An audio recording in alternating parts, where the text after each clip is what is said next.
passarinho para voar precisa de duas asas. Você nunca vai encontrar um passarinho voando com uma asa só. O indivíduo, para ser bem sucedido na vida, ele tem que aprender a trabalhar com os dois lados do cérebro. Tudo aquilo que você concentra aumenta. É assim que o cérebro funciona. Se você se concentrar nos seus problemas, eles vão aumentar. Se você se concentrar na solução dos seus problemas, a solução aumenta. Nós também temos os nossos termostatos. Você tem um termostato para dinheiro. É como se tivesse escrito em letra invisível na sua testa quanto que você vale por ano. É isso que você está ganhando.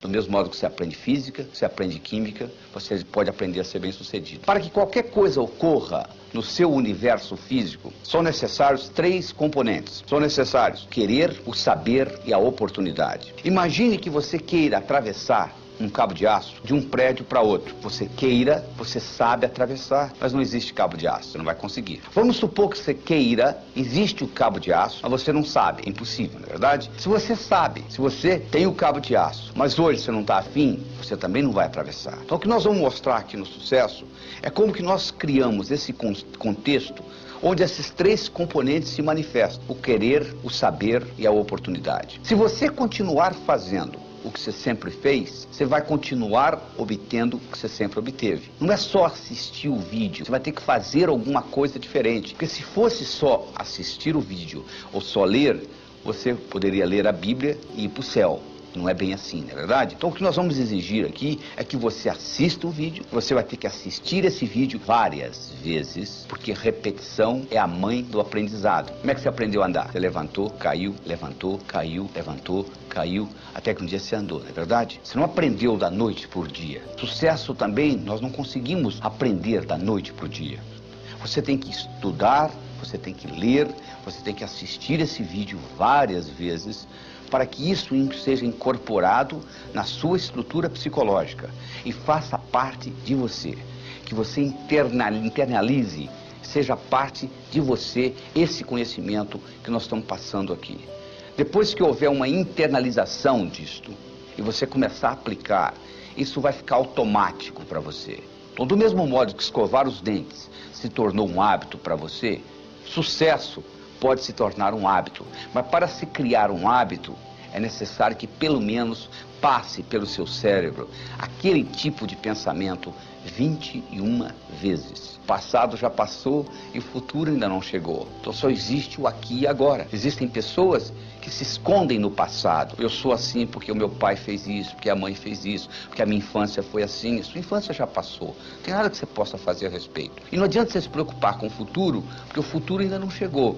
Se você anotar todas as preocupações que você tem, mais de 99% daquilo que você se preocupa não vai acontecer nunca. Então você está perdendo tempo se preocupando com isso. Não é verdade? Então é isso daí, certo? Assista o vídeo, faça os exercícios, repita várias vezes e eu tenho certeza que a sua vida não será a mesma. Se você comprar um aparelho eletrônico numa loja, ele vem com um manual, onde que liga, onde que desliga, como que regula, não é verdade? Você recebeu isso aqui, que é a coisa mais sofisticada que existe no planeta. Chama-se cérebro. Tem 10 bilhões de neurônios, 100 trilhões de conexões nervosas. E você não está usando nem 3% da capacidade que você tem aí. Já imaginou o potencial que está armazenado? Sócrates dizia que o homem preguiçoso é aquele que poderia ser melhor empregado. E de acordo com a definição de Sócrates, todos nós somos preguiçosos, porque nós poderíamos estar utilizando o nosso cérebro de uma forma totalmente diferente. George Bernard Shaw dizia o seguinte: eu penso uma vez por semana e sou famoso. Já imaginou se eu pensasse todo dia? O que ele queria dizer com isso? Ele queria dizer com isso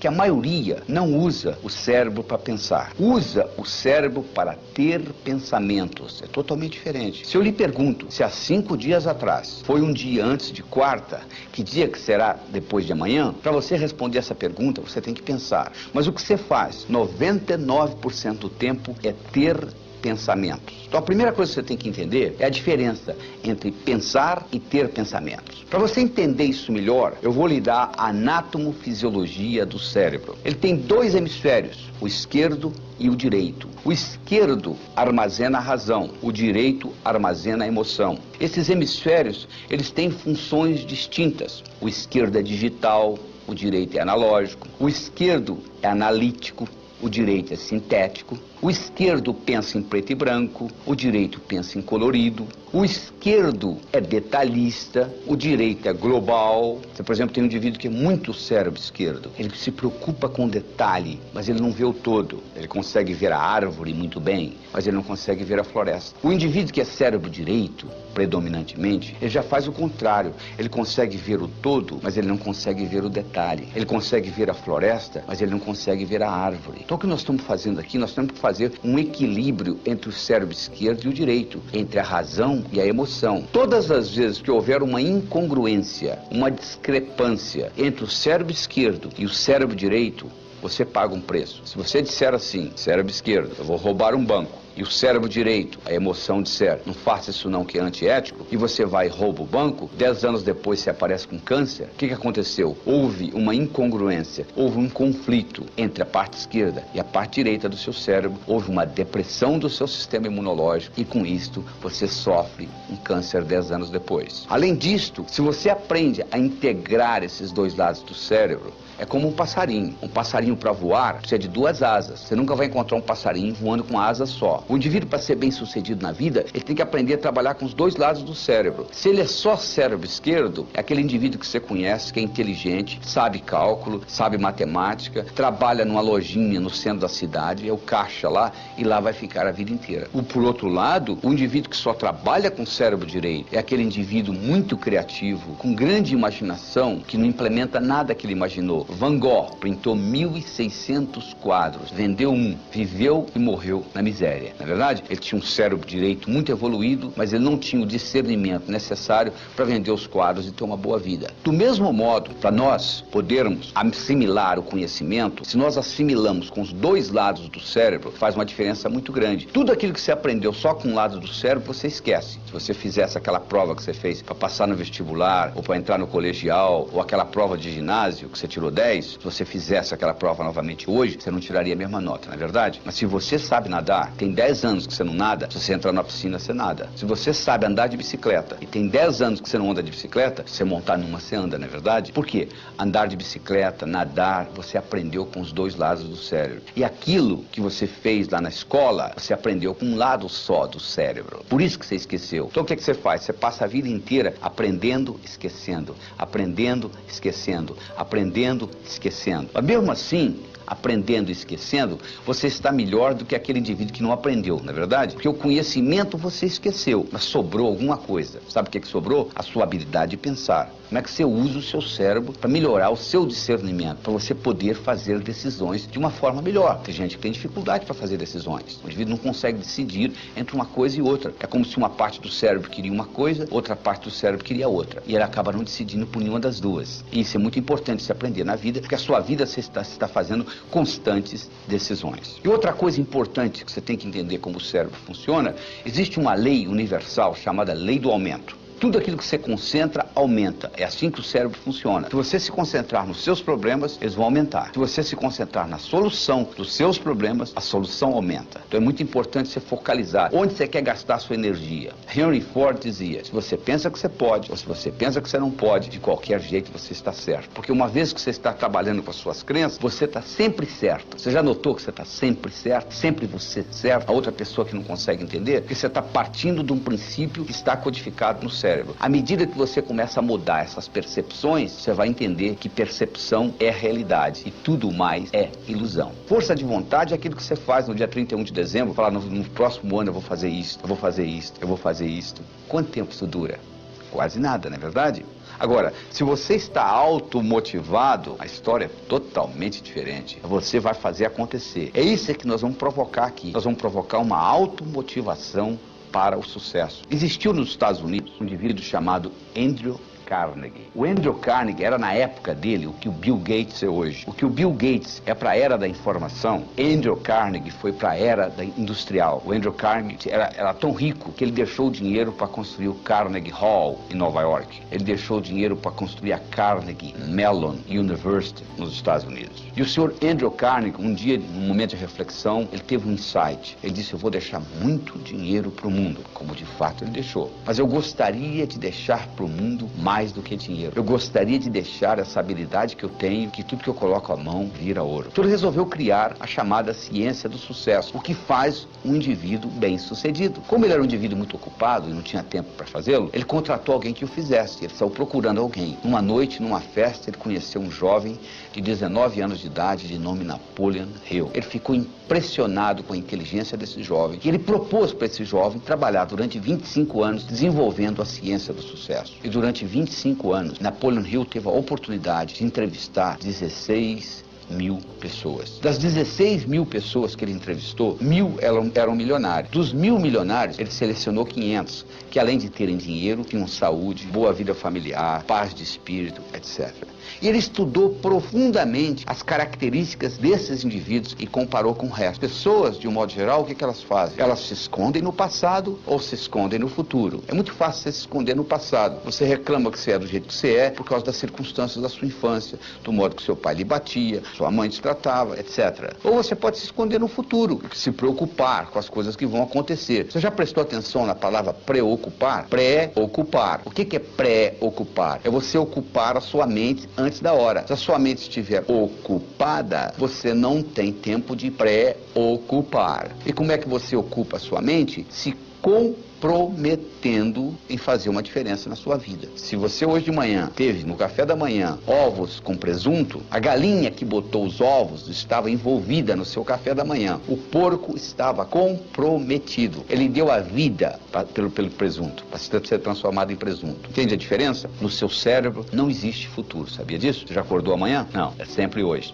Exatamente isso. Se você não gosta de você, o mundo não vai gostar de você. O seu desempenho, tanto pessoal quanto profissional, nunca será maior do que a sua autoimagem. Como melhorar a sua autoimagem? Como melhorar a sua autoestima? Até a idade, 8 anos, você recebeu aproximadamente 100 mil não. Não faça isso, não faça aquilo, não faça aquilo. Crianças com 4 anos de idade, microgravadores colocados na orelha para escutar, gravar o que elas escutam em 24 horas. Para cada elogio, elas receberam 9 repreensões. Então o que acontece? A sua autoestima, que nasceu direitinho, ela começa a ser lesada. Você tem que continuar vivendo. Então, como mecanismo de compensação, você faz compensações e que leva a deformações. Conclusão, você passa a ter 2 personalidades. Uma que você apresenta para os outros e a outra que é a sua lá, que você não quer mostrar para ninguém. Você gasta uma energia vital enorme tentando separar uma da outra. E isso tudo é codificado linguisticamente. E existe uma conversa dentro da sua cabeça o tempo todo, chamado self-talk, que determina isso. E eu vou lhe provar isso agora. Imagine a seguinte situação. Imagine que eu colocasse aí onde você está assistindo esse vídeo, uma tábua de 40 centímetros de largura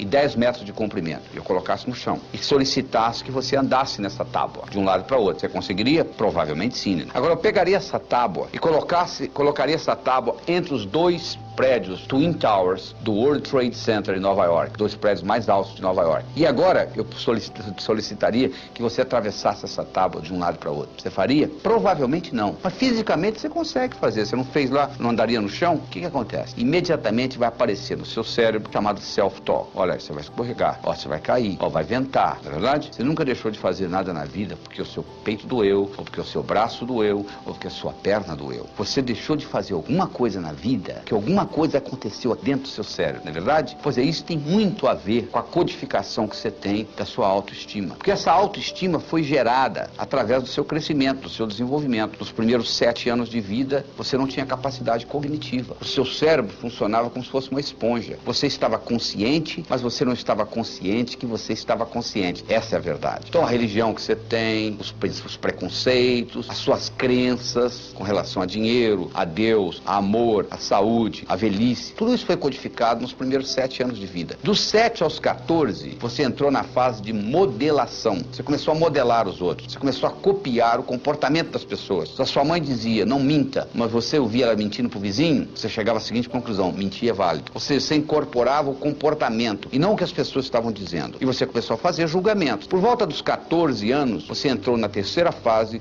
que é a chamada fase de socialização. Você começou a se socializar com os outros. E teoricamente, teoricamente, somente teoricamente, você completou isso por volta dos 21 anos. Eu digo teoricamente porque eu encontro pessoas com 50 anos de idade que ainda não saíram de casa, emocionalmente. O pai já morreu, a mãe mora a 2.000 quilômetros de distância, mas a pessoa ainda não saiu de casa emocionalmente. Então nós temos que voltar lá e reestruturar essa criança, que nunca tem mais do que 7 anos de idade. Como que isso foi estruturado neurofisiologicamente? Do seguinte modo, na base do seu cérebro, você tem uma estrutura chamada substância reticular ativadora ascendente, que é abastecida pelo saldo exergônico do bioquímico celular. Estou falando difícil. O que é isso? Significa que se eu levanto a mão, eu libero mais energia do que é necessária para levantar a mão. Parte dessa energia vai pelo sistema nervoso e ativa essa substância que ativa o cérebro. Então o seu cérebro se mantém acordado graças à substância reticular ativadora ascendente. A segunda função da substância reticular ativadora ascendente é funcionar como se fosse uma secretária executiva do seu cérebro. O seu cérebro não pode prestar atenção em mais do que 5 a 9 coisas de cada vez. Você não estava prestando atenção no dedão do seu pé direito,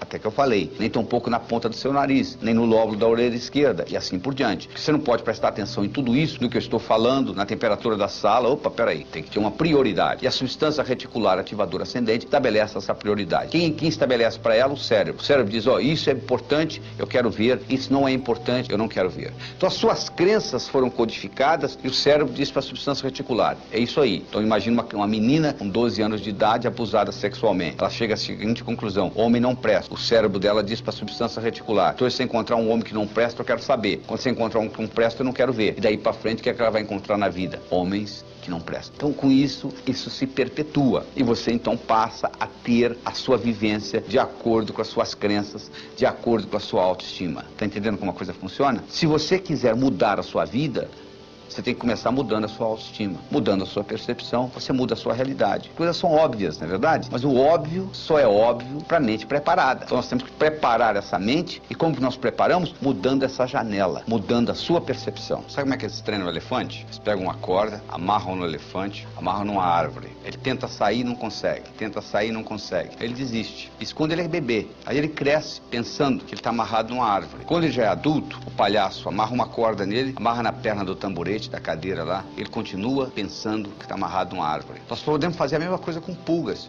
Você coloca a pulga dentro de um jarro, fecha o jarro, a pulga não gosta de ficar dentro do jarro, ela pula, volta, ela bate na tampa do jarro, até que ela começa a se machucar, ela começa a pular um pouquinho mais baixo. Depois que ela está fazendo isso, você vai lá e tira a tampa do jarro, ela nunca mais pula fora do jarro. Você não está acreditando? Faça experiência em casa. Você não precisa fazer experiência em casa, é só olhar no espelho. Quantas coisas você codificou na infância que você continua carregando com você, que são totalmente obsoletas? Nós somos animais linguísticos. Linguagem nos diferencia dos outros seres e nos faz humanos. Nós temos 2 tipos de linguagem. Nós temos uma linguagem geração e uma linguagem que não geração. Se eu disser para você, a temperatura dessa sala está quente, mudou alguma coisa no universo? Absolutamente nada. A temperatura continua a mesma, não é verdade? Isso é uma linguagem que não gera ação. Agora, se você estivesse aqui e eu dissesse para você, segura essa caneta, por favor, e você segurasse, a caneta teria passado da minha mão para a sua. O que aconteceu? Aconteceu uma ação. Essa linguagem, solicitação, gerou uma ação. Você quer ver uma outra linguagem que gera ação? Declaração.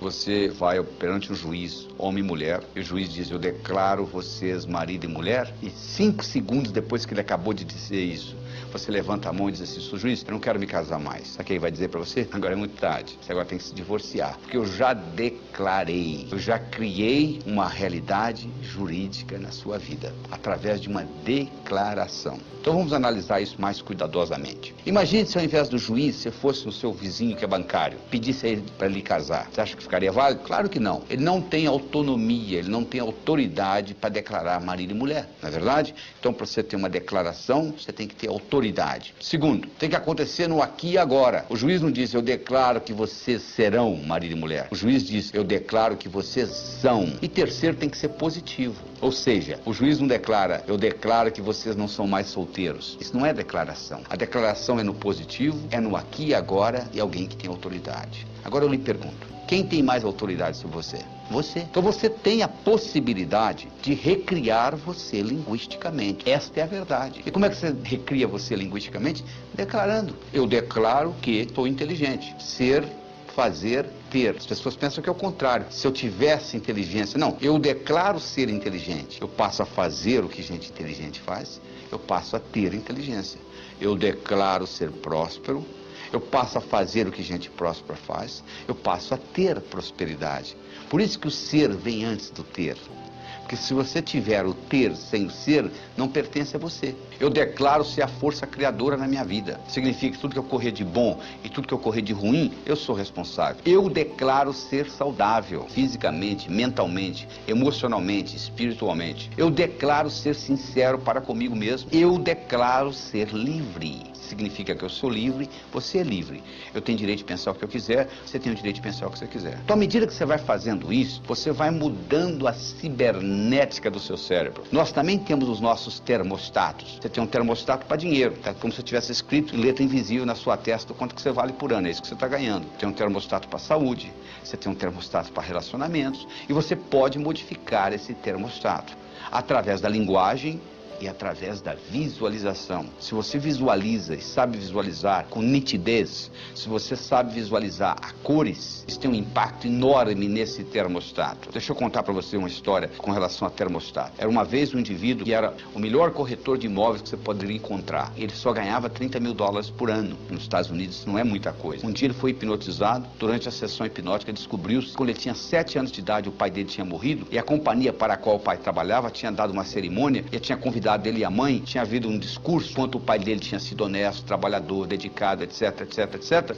e foi dado à mãe um envelope que era o seguro de vida do pai, que ela abriu o envelope, tirou o cheque, $30 mil, e ele com 7 anos de idade olhou e concluiu: um indivíduo honesto, trabalhador, dedicado, vale $30 mil por ano, ele concluiu. Trazido de volta da sessão hipnótica e trabalhado com essa tecnologia que eu estou trabalhando com você aqui agora nesse vídeo, esse indivíduo na semana seguinte dobrou o que ele ganhava, na semana seguinte ele triplicou, na semana seguinte ele quadruplicou. Um ano depois, ele ganhava $1 milhão por ano, fazendo o que ele sempre soube fazer, levantando a mesma hora que ele sempre levantou, indo dormir a mesma hora que ele sempre foi dormir. Sabe o que mudou? O termostato dele. Essa que é a diferença que faz a diferença. É essa mudança de termostato. Isso é que é importante, essa mudança. William James foi, que é considerado o pai da psicologia moderna, ele foi um filósofo, um psicólogo, professor da Universidade de Harvard. Ele tem uma frase famosa que é a seguinte: o passarinho não canta porque está feliz, ele está feliz porque canta. Porque uma vez foi perguntado ao Dr. James: Dr. James, na sua opinião, qual foi a descoberta mais importante no campo do desenvolvimento humano nos últimos 100 anos? Ele disse: na minha opinião, foi que antes pensava-se que para você fazer, você tinha que sentir primeiro. Agora nós sabemos que o contrário também é verdadeiro. Você começa a agir e o sentimento aparece. Então não fique esperando que o sentimento apareça para você começar a executar. Comece a executar que o seu termostato vai mudar. Você começa a modificar isso e o termostato modifica. E com isso você recria o seu passado. Imagina a seguinte situação: você pega um cigarro, você leva ele aí fora, coloca ele contra a luz solar. Você acende o cigarro? Claro que não. Mas se você colocar uma lente convergente, colocar o cigarro no foco da lente convergente, você acende o cigarro, não é verdade? Por que você acende? Porque agora você concentrou a energia solar que passou pela lente num ponto único. Essa concentração faz acender o cigarro. É tão óbvio, não é?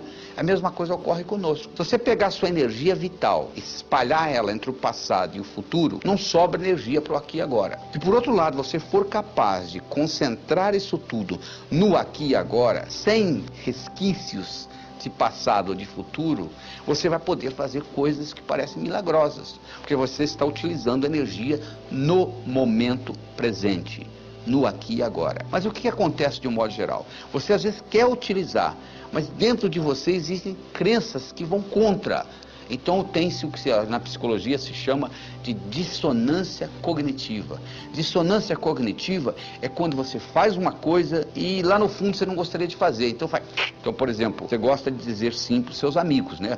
Se um amigo lhe pede um favor e você pode fazer o favor, na hora que você fala não, faz. Há uma dissonância cognitiva. Quando um inimigo lhe pede um favor, você fala não sorrindo, não é verdade? Você não tem esse problema. Então, de onde que vem essa dissonância cognitiva? Essa dissonância cognitiva vem de resquícios do passado ou do futuro, que você criou na sua mente e você carrega com você. Eu vou dar um exemplo muito simples. Imagine você com 7 anos de idade. Você não tem nem capacidade cognitiva direito ainda. Você sabe que você vai num lugar importante para eles colocar a melhor roupa que você tem. Eles te levam num lugar onde tem alguém pregando. Ele está dizendo lá o seguinte: é mais fácil um camelo passar pelo fundo de uma agulha do que um homem rico entrar no céu. Você sai de lá, seu pai lhe leva no zoológico. Tem aquele animal enorme, você perguntou: pai, que animal é aquele? Aquilo ali, meu filho, minha filha, aquilo ali é um camelo. Você chega em casa, você pega a agulha de costura da sua mãe e você lembra do que foi dito. É mais fácil um camelo passar pelo fundo de uma agulha do que um homem rico entrar no céu. E você, com 7 anos de idade, você declara: eu quero ser pobre, que eu quero entrar no céu. Só que eles esqueceram de falar para você que aquele fundo de agulha que eles estavam se referindo não é o fundo de agulha de costura da sua mãe. É uma portinhola que existia nas muralhas de Jerusalém, tinha os portões, e dentro dos portões tinha umas portinholas chamadas fundo de agulha, que foi feita para camelo passar. Quando um camelo chegava depois das 6 horas da tarde, eles não abriam os portões, eles abriam o fundo de agulha. Só que tem um problema. Para o camelo passar pelo fundo de agulha, ele tem que primeiro passar de joelho, o que não é muito difícil para camelo. E segundo, ele tem que passar descarregado, tem que tirar a carga dele. É a mesma história. Para você entrar no reino dos céus, você tem que entrar humildemente. E você não vai levar seus bens materiais, não é verdade? Caixão não tem gaveta. Mas entre isso e você não entrar no céu é bem diferente. Mas se você criou esta crença, e agora você está no aqui e agora, trazendo essa crença com você, quando você começa a ganhar dinheiro, começa a ver o que eu chamei de dissonância cognitiva, porque você tem agora 2 crenças, uma que você quer ganhar dinheiro e outra que gente rica não entra no céu. Então aquilo entra, uma começa a fazer sabotagem da outra, e você então começa a fazer o que nós chamamos de racionalização. Você começa a criar racionalizações. Ah, dinheiro não é importante. Quem fala que dinheiro não é importante vive numa outra realidade, porque você vai na cadeia, 99% das pessoas estão lá por causa de quê? Problema de dinheiro. Por que as pessoas se divorciam? Mais de 85% é por causa de briga de como gastar o dinheiro que eles ganham. Então você vai falar que dinheiro não é importante? Enquanto você estiver se preocupando em pagar suas contas do fim do mês, quer você queira, quer você não queira, dinheiro é importante para você. Dinheiro só deixa de ser importante o dia que você tem o bastante, e aí sim você vai se preocupar com coisas mais importantes que dinheiro. Você não tem nem ideia a força que você tem dentro de você. É igual um iceberg. O iceberg está 10% fora da água e 90% dentro da água. Você olha na superfície e você vê só aquele pouquinho. É a mesma história. Só que a nossa força está a nível inconsciente. Você conhece a história da mulher que estava dirigindo numa estrada deserta do Texas e a picape dela quebrou e ela foi consertar a picape e ela colocou o macaco para trocar o pneu que tinha furado também, etc. Na hora que ela estava levantando a picape, o filhinho dela de 4 anos de idade saiu de dentro da cabine, entrou debaixo da picape. E o macaco empenou e o menino ficou preso debaixo da picape. E ela foi lá e levantou, com menos de 50 quilos a mulher, levantou a picape para o menino sair. Agora eu lhe pergunto, de onde que tirou essa força? Do inconsciente. Diz que o Fernão Cortés, que conquistou o México, um dia ele estava passeando com os amigos dele a cavalo e eles foram atacados por uma tribo indígena. E eles começaram a matar o pessoal, os índios inclusive flecharam o cavalo morreu, e o Fernando Cortés saiu correndo, e os índios atrás, e ele pulou um desfiladeiro. Eles pegaram essa distância que o Fernando Cortés pulou, com toda aquela armadura dele, levaram para um campo de atletismo americano, e dificilmente um atleta consegue pular aquela distância que o Fernando Cortés pulou com a armadura. Por que ele pulou? Porque ele estava motivado, ou ele pulava ou ele morria. De onde que ele tirou essa força? Ele tirou essa força do inconsciente. Então você tem que aprender a usar esse tipo de força. Você tem que acertar por dentro para depois acertar por fora. Quando você está certo, o mundo está certo. Não tem nada errado com o mundo. O mundo, o universo, é um lugar paradoxal, potencialmente abundante, feito para todo mundo ganhar. Ah, se eu me mudasse dessa cidade, eu resolveria o meu problema. Sabe por que você não resolve o seu problema? Porque quando você muda, você leva você com você. Esse é o problema. Se você pudesse deixar você lá, seria diferente. Mas como você leva você com você, é o que acontece. Então o que você tem que fazer na realidade não é o que São Tomé dizia. São Tomé dizia o seguinte: eu tenho que ver para crer. O nosso trabalho aqui é exatamente o contrário. Você tem que crer para ver. Porque se você tiver que ver para crer, você vai estar sempre comendo poeira de alguém. As grandes descobertas, as grandes invenções do mundo ocorreram exatamente o contrário. Pessoas que acreditaram e manifestaram. Então você tem que mudar esse paradigma, você tem que fazer uma mudança no seu pensamento, você tem que passar a acreditar, porque você só vai ver aquilo que você acredita. Então, para você mudar isso e passar a acreditar em coisas que você não acreditava antes, você tem que mudar o seu modo de pensar. Você tem que começar a excluir coisas da sua vida e você tem que começar a incluir novas coisas. Porque se você não excluir, não tem lugar para incluir. Com essa história do... Então, o indivíduo às vezes anda com a mente transbordando de conhecimentos inúteis, que você deve excluir. Você tem que mudar as crenças. Você tem que incorporar coisas novas. Você tem que concentrar nas suas qualidades e não nos seus pontos fracos. Então, para você começar a mudar esse processo, para você entrar em contato com essa força dentro de você, você tem que começar a descobrir quais são os seus talentos, quais são as suas qualidades, quais são as 5 principais qualidades que você tem. Você já escreveu alguma vez? Porque é importante, não é só você pensar, não. Descobriu-se recentemente que, o que os antigos já sabiam, que se você escrever, codifica de uma forma muito mais forte no seu cérebro. Então eu recomendo que você faça um exercício de casa, faça uma tarefa de escrever as suas 10 qualidades. Você pode escrever qualidades que você já tem e gostaria de aumentar, ou qualidades que você não tem e gostaria de incorporar. Porque à medida que você faz isso, à medida que você entra em contato com essas suas qualidades, o que vai acontecer é que você vai conhecer cada vez mais essa força que existe dentro de você. E o segredo não é você se comparar com os outros, é você se comparar com você mesmo e acompanhar a sua evolução. Porque se você começa a se comparar com os outros, sempre vai ter alguém mais bonito que você, sempre vai ter alguém mais forte que você, sempre vai ter alguém mais jovem do que você, sempre vai ter alguém mais rico do que você. Então você vai estar sempre frustrado. Agora, se você compara com você mesmo e acompanha a sua evolução, isso serve de estímulo para você continuar evoluindo. Então, além das suas qualidades, eu gostaria de saber dos seus hábitos, quais que você quer excluir, quais que você quer manter e quais novos hábitos que você quer incluir na sua vida, na sua tarefa diária. E lembre-se, algo para se tornar hábito tem que ser feito, pensado, manuseado pelo menos 21 vezes. Então você, para criar um hábito, você tem que pôr energia nisso. E depois desse hábito criado, por exemplo, se você criar o hábito crer para ver, ou seja, eu acredito para manifestar, teste isso na sua vida. Crie alguma coisa e procure manifestá-la. Tudo no universo físico é criado 2 vezes. Primeiro você cria, depois você manifesta. Você entendendo esse processo é fundamental. E lembre-se da história do executivo. Se você está certo, o mundo está certo.